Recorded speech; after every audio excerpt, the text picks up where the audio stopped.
So somebody asked me about cinnamon bread, and he said, would I just add cinnamon to the bread dough? No, that's not the way I do it. So basically we start the same way we started before. I'm starting smaller batch this time. I'm starting with a tablespoon of yeast. I buy it in bulk.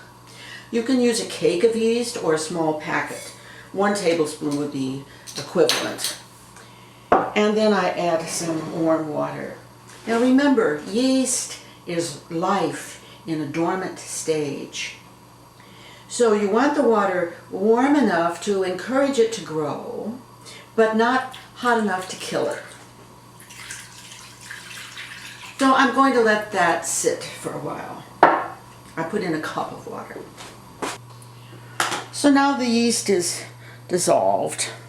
I'm going to add a little bit of honey instead of sugar. Not much, because the cinnamon mixture is going to have sugar in it. And a little bit of salt. I think I'm going to use a little bit of wheat flour. You know, the more you bake bread, the more you're going to feel like experimenting. It's a loose thing. Some people want to get a lot of exact information about this. Maybe you need something sort of exact to get started, but if you start doing it, you're going to start experimenting. You will become a life giver on your own terms.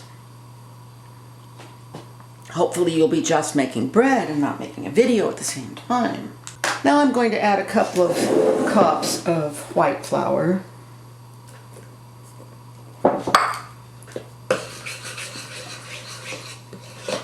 You could use a mixer in this part if you wanted, but it's not really necessary. Pretty soon it's going to get so stiff that you can't use a mixer. One more. I've never done cinnamon bread with any wheat flour before. My dough isn't as white as it sometimes is. Now see how that's getting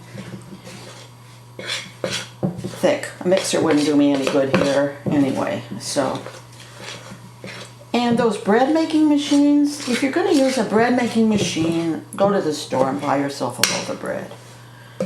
Because I'm not sure you're ahead making it with a machine. It means you didn't get the experience.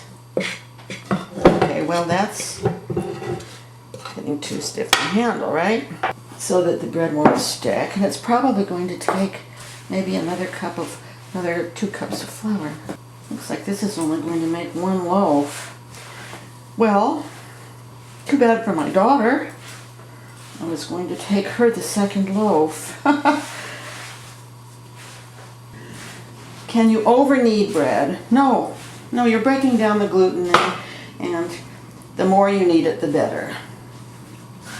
You want it to get smooth and elastic, and you want to have your experience playing with. This is play. When it starts sticking to the table, I just put on a little more. Now it's nice and satiny.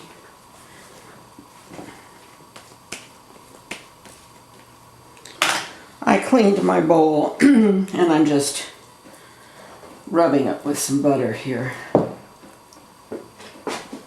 That'll probably take about an hour or so. Well, let's see what it looks like. Well, that's about twice as big as it was. So I'm going to punch it down, smooth it out, and let it do it again. You should start doing this while you're young, because you can build a history with your utensils. Look at this bread pan. I never wash it. I would ruin it if I washed it. With this part it doesn't matter,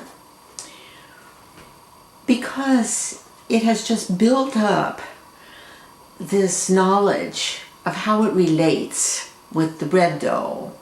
When the bread is baked, the bread always just slips right out. I do a little oil, a little butter, something in there, not much. It just knows. It has a history of holding bread dough and being the home for the potential bread. Okay, it rose up again, so I'm eating the air out of it. Now we start doing something different that isn't on the other breads. I'm going to roll it out. I like my cinnamon bread to be like a cinnamon roll. So I'm going to spread this with a little softened butter.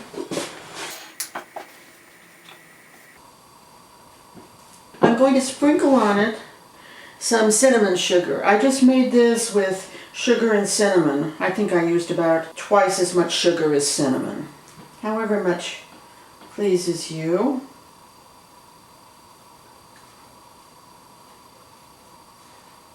And I'm going to roll it up.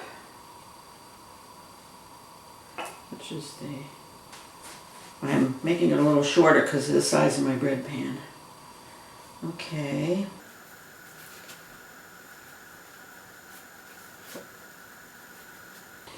And I'll put it in my trusty bread pan.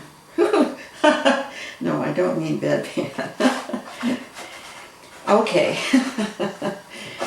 I don't think I'm even going to edit that out. All right. Okay, so now I'm going to put it in the oven.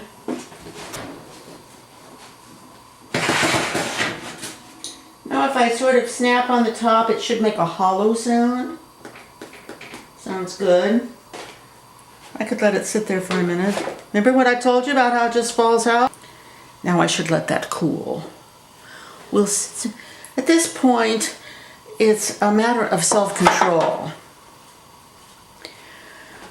If, before I put it to rise in the pan, if I had brushed it with melted butter and then sprinkled some of this cinnamon sugar over the top, it would have made a sort of glazy, crunchy topping, which is a nice little extra thing. Not necessary though.